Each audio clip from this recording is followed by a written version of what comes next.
A quick disclaimer before we get into this episode. This was recorded at the beginning of the summer, long before Conquest VR had decided their final pricing. So we're going to leave the pricing a mystery as it was to us at the time of recording, and I will reveal it at the end of the podcast for all of you.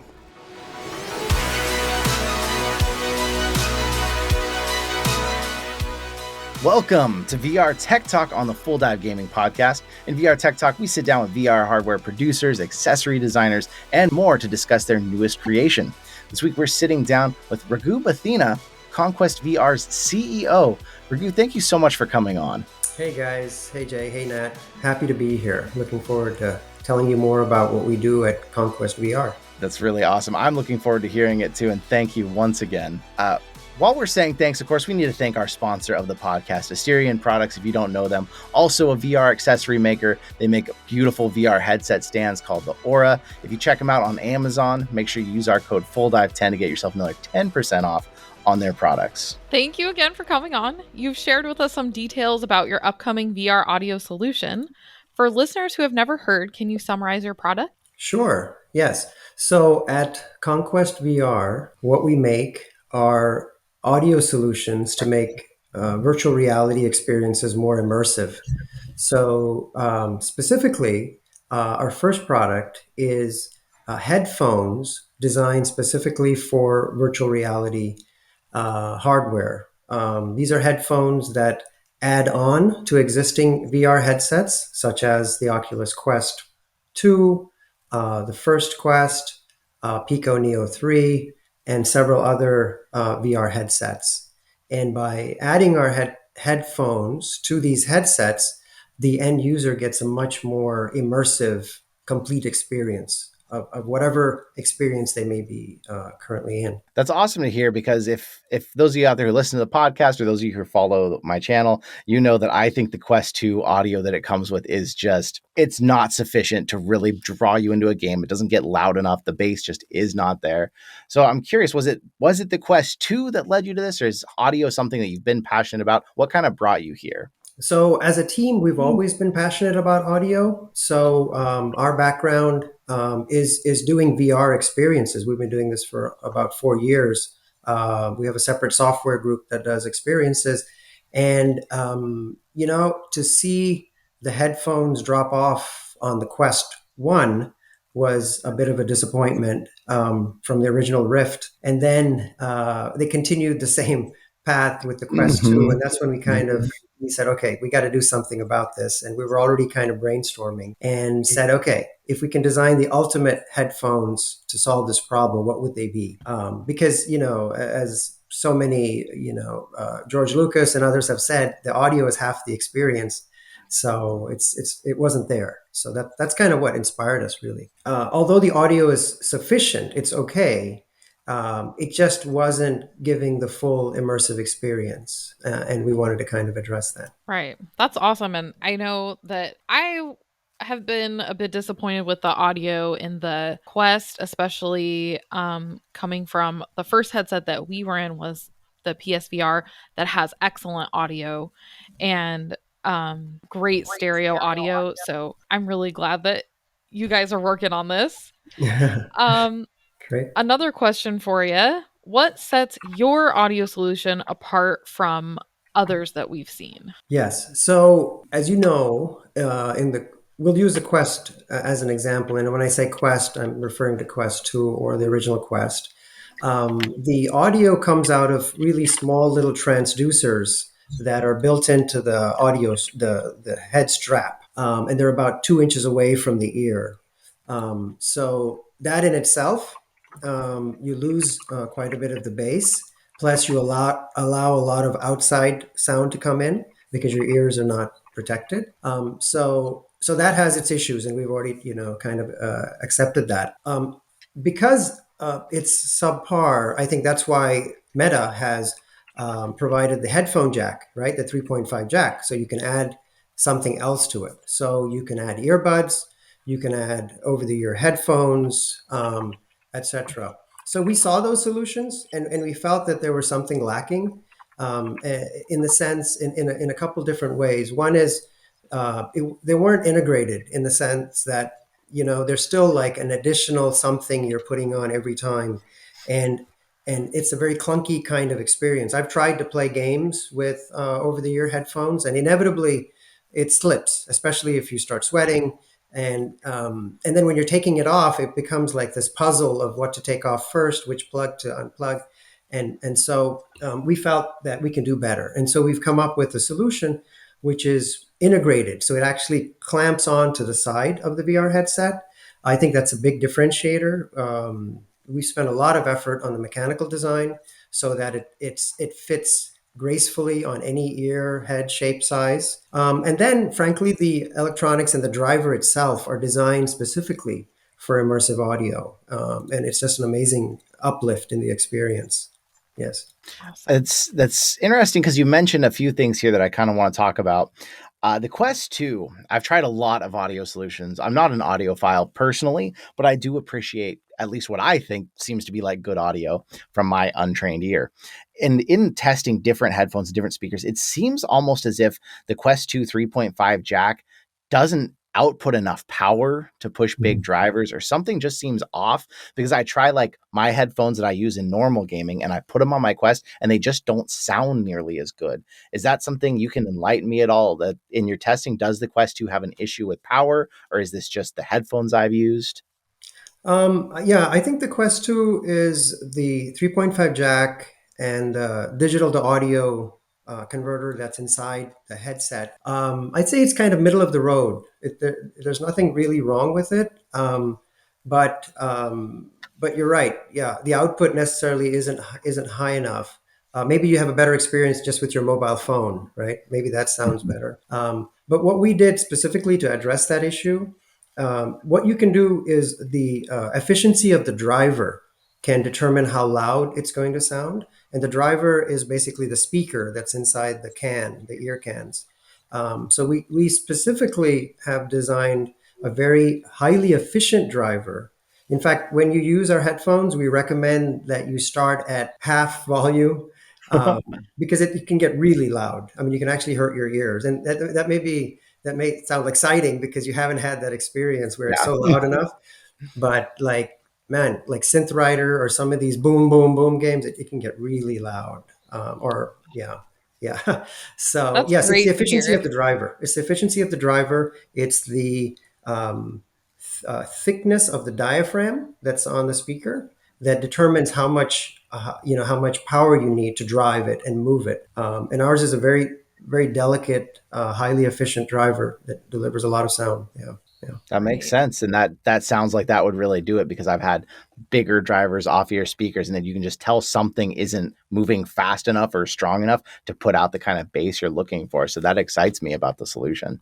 Yes, yes. Thank you, thank you. Yeah, and you're talking about how it sounded really good, especially in some of those games that has bass in them, which sounds really great. We heard you were at the Augmented World Expo this year. What were reactions that people had to your product? Yeah, I think there was a lot of surprise reactions. Um, one of the things that was interesting was that people said, "Oh, that looks kind of heavy." They said, "Well, I wasn't sure when I put it on, but when I put it on, it's not heavy at all. It just kind of blends right in." Um, uh, that's also because of the design. Our design, the headphones are back weighted, so it actually ends up lifting the headset a little bit in the front. So that Nice. pain we all know, we're all familiar with wearing VR on your, just under your eyes, isn't Right. there, or it actually reduces a little bit. That's The great. other reaction is just that this is so much more immersive. Beat Saber is just so much more fun. The bass is there, and it's just a lot more fun. And we also had created an experience to demonstrate it, with like a rainstorm and a train in a subway station and stuff. And they said, "My God, I thought I was going to get run over by the train. It was so realistic." So Oh I my think the gosh. realism really came through. And the other really side effect of being in a trade show, where you know how trade shows are, and this is a big cement, massive floor with 50-foot ceilings, a lot of echo, and everybody's playing music and trying to get crowds to come to there. Even with that, I think we have enough of a passive noise cancellation that people were able to just kind of go into their experience and not be disturbed by the outside. I think that for us was a real we were worried about that, right? How do we deal with all this extra sound? But they were like, yeah, no, I couldn't hear anything outside. I'm sorry. One last thing, which was really important, because some of the people who run location-based entertainment Hmm. centers came to test it out because audio and the whole thing is important. One of the interesting things for them is that the audio shouldn't leak out of the headset and bother people who are also in the experience. Like suppose you're doing a Ghostbuster or a Star Wars and there's four of you walking along. You don't want cross noise disturbing each of you, right? Right. And even when it's loud and you can hear it, people even just 6 inches away can hardly hear anything. So that was kind of nice as well. So it's keeping audio from getting in, unnecessary audio, and it's keeping your Mhm. experience from leaking out. Great. Yeah, that's really nice because we play a lot of games that are like multiplayer and sometimes we play them at home. And so we'll sometimes get where we're trying to play something together and we'll be hearing each other and it's like, we'll be hearing like the echo of the voice and it's annoying. So that sounds really nice. One thing that made me think of, if these are on the ear headphones, if they're really blocking out sound, I know sometimes people have a little bit more of a motion sickness issue when their ears are totally cut off from the outside. Did you see any of that with anyone that tried the product? Anyone getting any motion sickness or anything like that? No, we didn't see any motion sickness. In terms of how they fit on the ear, they're not over the ear headphones. So they don't Okay. kind of, over the ear has this effect of kind of closing you out completely and kind of Mhm. creates like almost a vacuum inside. And also it's a heat sink, so you sweat a lot. These are actually on ear. So they just sit Okay. gently on the ear. So we didn't see any of those kind of issues. Great. It's also always nice to hear that it's not causing more heat or sweating because, Yeah. when you get into those active games like Beat Saber, Super Hot, things like that, it's always nice to have less stuff causing the heat on you. So that's Yeah. great.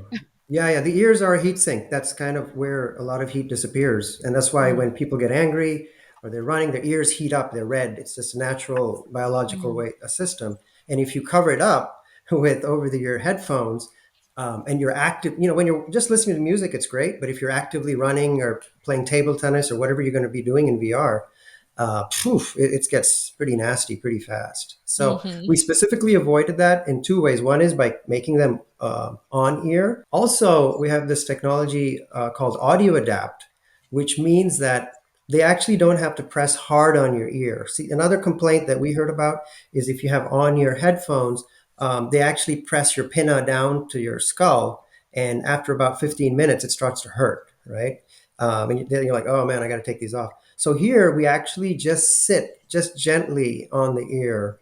And this audio adapt technology actually means that the bass doesn't drop off. Typically, if the headphone's not sitting clamped on your ear, you lose the bass. Here, it can be just gently on the ear, and you still get great bass and great volume. So I think you'll like it. I mean, I use it for like, boxing, thrill of the fight type, exercises, and it's great. Yeah, and yeah, you get pretty sweaty. Yeah. Mhm. So we've had a lot of talk here about open back headphones. Some parts of the industry seem to be leaning more towards off ear audio solutions. We've seen that with the Valve Index, the HP Reverb G2, and even like the Rebuff Reality, which is a very expensive aftermarket headset that can fit on anything. They all sit off of your ears. Was there Mhm. any reason that you chose to have them gently pressing on the ears instead of completely off? Two reasons. One is if you're going to do off ear, you need to kind of have a separate amplifier to drive them, which means they have to be powered or charged. Like the Rebuff Reality ones have to be charged separately, So, and then, of course, with the Valve Index and the Reverb, it's built in. The charging is built in because it's integrated Mhm. into the headset. And then those are anyway.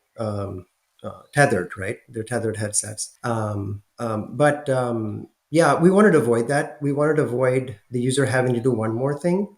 So with our approach being on ear, they're like essentially like regular headphones. All you have to do is plug them into the 3.5 jack, and as long as your VR headset has power, they're going to work. And the second thing really has to do with allowing other sounds to come in. right? When they're off ear, they're still, half an inch away from your ear. You are going to hear cars driving by or somebody, opening the door, whatever it might be. So we wanted to give a more complete immersion, and that's, you can do that when you're sitting on the ear. Yeah, yeah, that makes sense because I know in some homes it's totally fine. Like I'm in this padded studio, I don't mind having it off ear because there's not going to be any outside noise. But if you want to play VR in the living room and kids are playing around and stuff, you're going to have a hard time getting immersed because of that. So I definitely Yes. think some people may still prefer something where they can hear easier what's going on in case they have to like watch their kids while they're playing. But I think there are a lot of people like me who really want to get fully immersed when they play and are going to prefer something that provides that maximum level of immersion.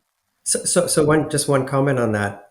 So one of the interesting things as part of the design, so there is something we call the pivot, which basically, if you think about it, regular headphones clamp onto your ears from above your head, and Mm-hmm, the clamping or the pressure on your ears is what keeps the headphone staying on your head. If that mm-hmm. pressure is not there, they would just fall off, right? Yep. In our scenario, because we're actually attaching to the side of the VR headset, we Mm-hmm. don't need to clamp down on your ears to keep the headphones on. Does that make sense? It's clipping onto the side of your VR headset. The head strap of the VR headset takes care of the, stabilizing of the headphones. So what we have is a feature that it's an on-off ear pivot. So you can actually pivot them slightly off ear if you wanted to.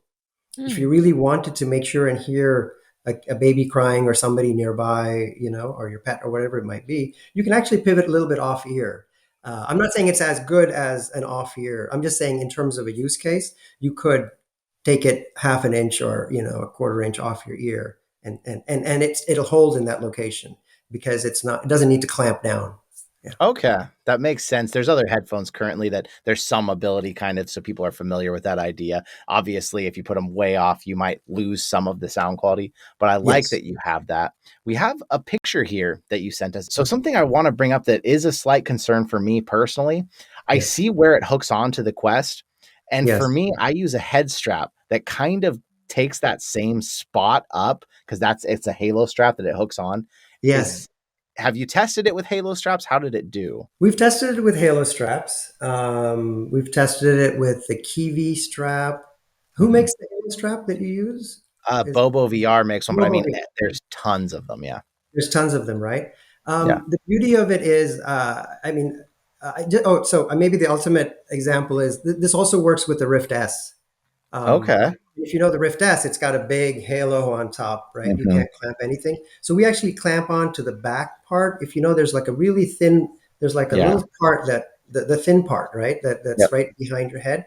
Because the way that the headphones work, they can just rotate full 180 degrees. So you can Okay. actually wear them straight down. If you clamp onto the back, you can actually wear them straight down. So Ah, I hope that explains it. There's multiple places where you can clamp it on. that Um, that does explain that, and I think that's really wise because that will open up the market. I mean, new headsets come out, and you probably can find somewhere on a headset to clamp it. So I was yes. concerned when I saw the picture, and that definitely fully No, we answers that. thought about we did test immediately because I know those are quite popular, and Mhm. many people prefer second, other companies other than the ones that Meta puts out. Hmm. Yeah. Just like the the Meta audio is terrible, also the head straps are terrible. Yeah. Uh, so this sounds like an amazing, amazing product that a lot of people are gonna really love. Do you have a projection for the price point? We haven't finalized the price yet. We should be soon. Obviously, we're going to be shipping soon, so we should be soon. But we don't have an exact price. But it's a premium product. I don't think it won't be like it's not a commodity product. I think we really are targeting for people who want to get the ultimate, you know, experience. They want to get the real gaming experience. And just like with headphones and audio, when you're listening to good music, there's average headphones and there's good headphones. We're kind of in the good headphones category. Hmm.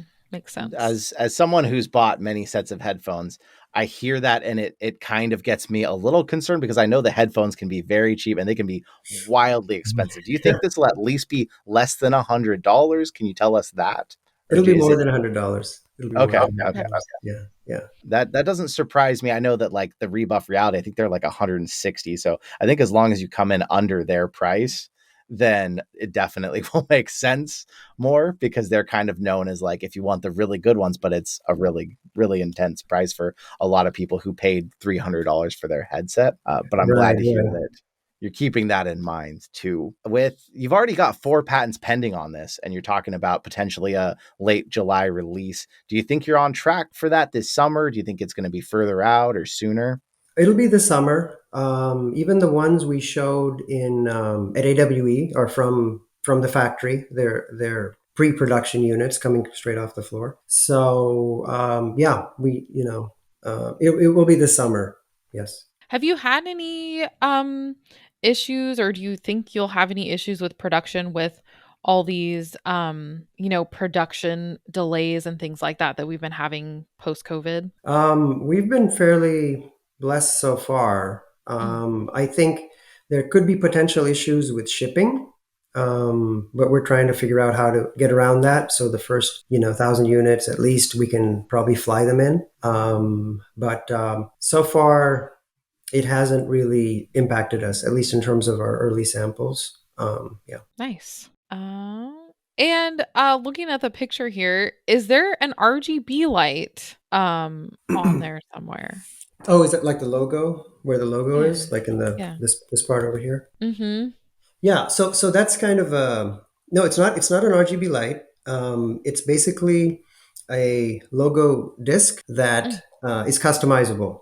So Oh, yeah, yeah. So users can put whatever design they want there. I mean, we send it with 5 different designs of the Conquest logo, but you could put a Star Wars or an Angry Bird or whatever you want, your favorite VR game, and they're very easy to create. We kind of explain, give the instructions. You literally have to print it out and then cut it, and then it's all doable. You can do it at home, or you can print it at your local printer if you want higher quality. And interestingly, when you put it inside, there's a little disc that you put it inside and you clip it on. It looks like it's a uh, plastic custom made thing. The effect is quite impressive. Yeah, but the idea is Cool. to let people make their own thing. Yeah, to have their own look. And we even foresee, because also, as you might imagine, we spoke to several businesses who are interested using this for enterprise applications. They'd like to have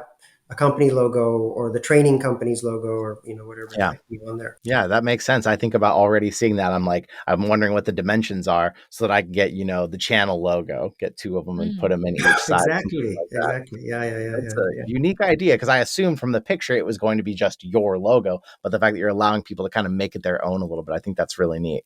Yeah, yeah. No, at AWE we had the AWE logo. We had something from the Avengers. We had a Batman logo. We had all kinds Nice. of fun stuff there. Yeah.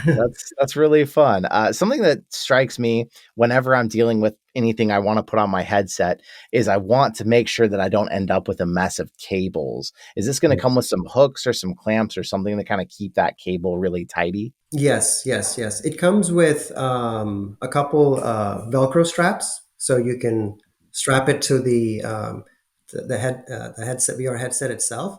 Plus, I think in the picture I sent you, it's a little hard to see, but there is I don't think you can see in the video, but there's a cable management slot above each of the where it clips on, Okay. so you can kind of tighten it onto either side, so it's not flopping down. Mm, Um, that's really nice. and it's a three what do you call it? The wire, it has 3 endpoints, right? So the shortest one connects into the VR headset, and then the next in length connects to the left side, and the longest one connects to the right side because it has to go over and around.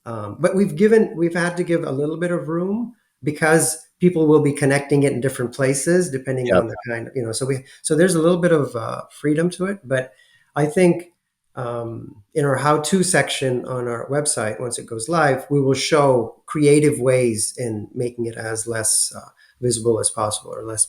Yeah. That's nice. I think that it definitely seems like you've had a passion and you've put love and thought into this product. So I'm very excited. For all of you out there listening, we will be getting some samples of this, reviewing and testing them out. So we will have some updates for you later this summer. Is there anything Certainly. about this product we feel that you feel we haven't covered, or something else you're working on you'd love to share with our listeners while we're here? I think the other thing I want to just say is a couple of things. One is that at the show we also tested it with the Vario headset, and it worked perfectly. And we Nice. also tested it with the HTC Vive 3. Is it Focus 3 or Vive 3? I forget, but the latest one that's come out. The one that's like a Quest, it's fully wireless. It's fully wireless, very high end. Actually, this is the one that doesn't have headphones, and Okay, some of the yeah. location based guys are using it. Yep. It has a strap, and you can clamp on, and you telescope it downward, and it fits. I think the other key thing, which we haven't mentioned, we talked about it being a little bit premium audio, is we're high res certified. Okay. And high res certification is basically a Japan Audio Society, which was started by Sony some 15 years ago. Tests and verifies if the audio frequency range goes all the way to 40 kilohertz. And so we are high res certified. So, and again, if you look for high res certification, it's premium headphones that have that. So we're excited because it gives the VR user, because one is the boom boom Beat Saber and synth rider type stuff, or pistol whip, but there's also a lot of really nice, beautiful things you can hear, like VR movies, which have a lot of subtleties, Mhm. Like I was playing this game in Death Unchained, right? Oh yeah, yeah. Mm. Right. And so you have the arrow, the bow and arrow. And then the interesting thing is you can hear the zombies when they start coming, you can hear their foot kind of scraping on the ground. And Hmm. it's really advantageous to know which side they're coming from as soon as Yeah. possible, right? And with these headphones, you pick up that real subtleties of that, and then you're like, you can react to it really well. So that high res, I think is something important that people Mm. will appreciate. I am so excited to try this out because I've really been missing that quality audio and the quality location based audio that the Yes, PSVR had. yeah, And I'm just so excited. I think it's you're gonna love gonna it. You're gonna. Have you be ever so played Vader great. Immortal? Have you ever played the game Vader Yes. Immortal? Mm-hmm. You know the dojo practice when the orbs are flying around, and then they Mm-hmm. make a sound before they fire at you. Do you know that what I'm saying? They go red Yeah. and then they shoot. When they're Mm-hmm. behind you, it's really hard to figure out that they're behind you, right? Here you actually hear it, and you'd be surprised. You actually get better at blocking those lasers when they come at you. So as an example, Nice. yeah. Oh, Yep. that's great. That's there's a question here that I'd like to ask, and this is probably going to be more for our audiophiles out there, but I'm really curious to try your headset with the PSVR, because something Sony did was they patented their own 3D binaural audio system for the PSVR. But what was weird about that was it didn't have anything to do with any set of their headphones, their audio. This was pre-headphone audio patenting that gave you the ability to not only tell if it's coming from the left or right, but you could almost tell that sound came from 10 feet to my 2 o'clock position. You could really feel that. Is that something that we're going to kind of notice on this with like a Quest 2, or is that something that has to be designed before the headphone jack? No, I think you will notice it. I think what's happened is a lot of fantastic audio spatializers have come into the market. Not everybody uses them, but you have the native Oculus plugin. You have the Steam Audio SDK. There's a Resonance one. There's a company called Deer VR, which makes a fantastic audio spatializer. So it's not that you'll recognize it in every experience, because sometimes audio for the VR game developer is the last thing they do. It's kind of, Mm-hmm. oh, okay, we got to get the audio going and make sure it's good. But people who understand audio and have it from the beginning, and they use these spatializers, you'll see it. You can experience it even in the current Quest headset. Certain experiences like Notes on Blindness, and other Mm-hmm. ones which really emphasize the audio. You will hear that. And in fact, we created one called Face Your Ears, which is free. It's on App Lab, where we actually have a piano, and you can use your joystick to move to different locations from the piano, in front of, to the side, and all that, but also further away from it. And then do you hear it further away? Can you tell that it's further away? Do you hear the reverb off the walls? All these things actually are possible. The software is there. The spatializer software is there. It just has to be used more. And it could be that in the Sony, their software, that maybe the way that the software is made, they just use it more. Yeah, they use Did those you features. say face your fears like in scared, or ears as in ears on your head? Ears. It's just a play on it's Okay. face your Okay. ears. Yeah, we're just playing. We love face your fears. So we just, I love that too, but we'll have to get a link in the description in the show notes to yeah, that sure. experience as well, because Yeah, that's yeah, really cool. The picture looks great with the Quest 2. It looks like it matches the color perfectly. For people who have a black headset, is there going to be a black edition of this? Not yet planned. Yeah, no, Okay. no plans for that yet. If there's enough demand, yeah, why not? I don't think it's a big deal, but yeah, Nice. yeah. And this is something I'm really excited to ask you about. So, we've seen you've been reaching out to new markets for VR applications, including the medical field. Can you tell us about how VR can help patients and staff in hospitals and doctors' offices? Oh, okay. Yeah, sure. Yeah. So, I mean, this is kind of a very different question from the rest, Yeah. but but why not? Yeah. So, yeah, we started out in the medical field creating VR software. We continue to do this for medical device companies.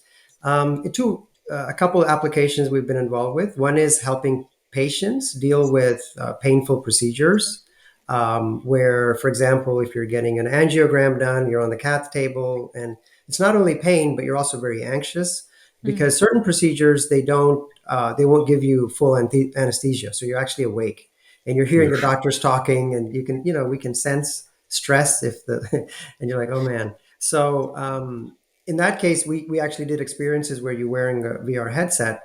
And then you just take them away. It's distraction therapy. You take them away to a beautiful island or a nice landscape and music. And that's actually being used quite a lot in Mm. many different treatment scenarios, distraction therapy to reduce anxiety, to reduce pain, because the brain really can only handle one thing at a time.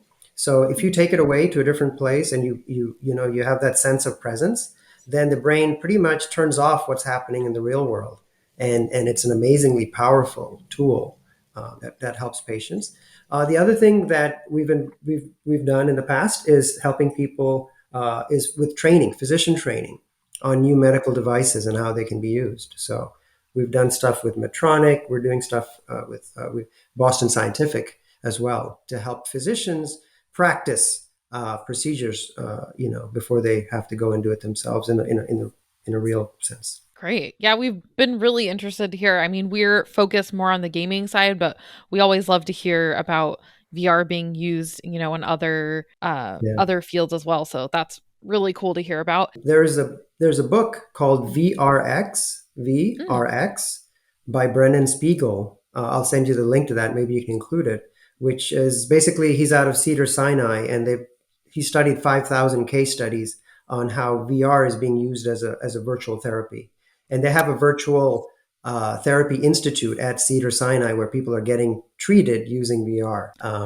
It's a wow. fantastic book, and yeah, Brennan Spiegel has done a fantastic job of covering VR for healthcare. You can think of it, yeah. Oh, that's awesome. I'll Yeah, definitely check that out. That sounds fascinating.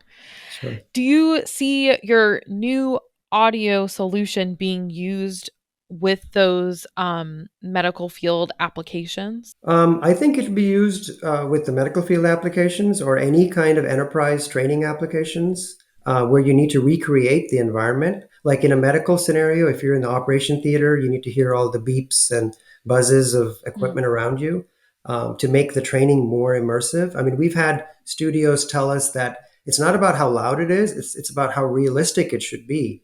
mm. It's not even what you're training them on. If you're on a factory floor, you want to hear all the nuances that are happening, and it should be as realistic as possible. So yes, I do see a lot of enterprise training kind of education applications for this as well as the gaming. Yeah. Awesome. That's so exciting.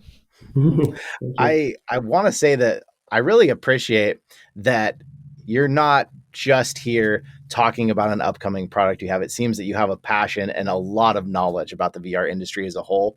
And that makes me even more excited to test these out, because you see that when someone has a passion and they make a product, it fills the user's need most of the time. It does a good job. And it's not just, you're not just here to make some money. You're trying to improve the experience for everyone. So I want to say a huge thank you for coming on and chatting today. Thank you so much. It's been a pleasure. It's great talking to you guys, and yeah, looking forward to sending you a product and getting your feedback. And we're here for the long run. So it's I've done several product companies, and it takes time. It takes a lot of effort, and you said passion. So we want to make VR great. That's our main thing. So thank you. Yeah. I'm totally with you there. That's what I'm looking for too. And of course, if you're out listening to the podcast right now, we're going to make sure that there's links in the descriptions and the show notes to everything, so you can find more information on the headphones that are coming up, the Face Your Ears we talked about, any socials to follow them on as well. Nat, did you want to say anything else here? I'm just really excited. I'm so excited to try these out. It just sounds so awesome. And it sounds like you all really looked at Jay had some, a lot of questions that came up like, oh, what about this? What about this? And it just sounds like you guys thought about everything, even cable management, which a lot of times kind of goes by the wayside, and there's just cables going hanging down. Like, it just sounds like you guys really thought of everything and thought of a solution, and it sounds like it's going to be awesome. I'm so excited to try, and I think you'll love it. I think you'll love it. You'll enjoy it. Yeah. Remember, if you're out there listening to this podcast and you want to see some of these pictures on the screen that we were talking about, what these look like as they're upcoming, we do have the YouTube channel that you can come over and check out. Or if you're on YouTube already, make sure you're listening to us on every audio platform out there. You can always find us and take us on the go. And when these do come out, we will have a follow-up episode here on the podcast and also on my JBrat YouTube channel of course, the unboxing, the full testing, and really give you an in-depth look at these. And thank you so much. We're really excited. The podcast is doing great thanks to all of you listeners out there. So I just want to say, if you're out there and you're still thinking about getting into VR, it's time to finally dive on in. Dive on in. Love it.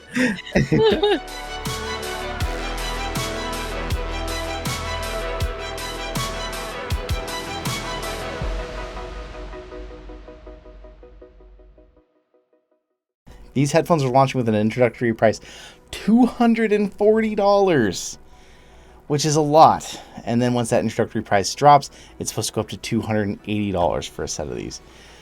Whew, that's a lot of price.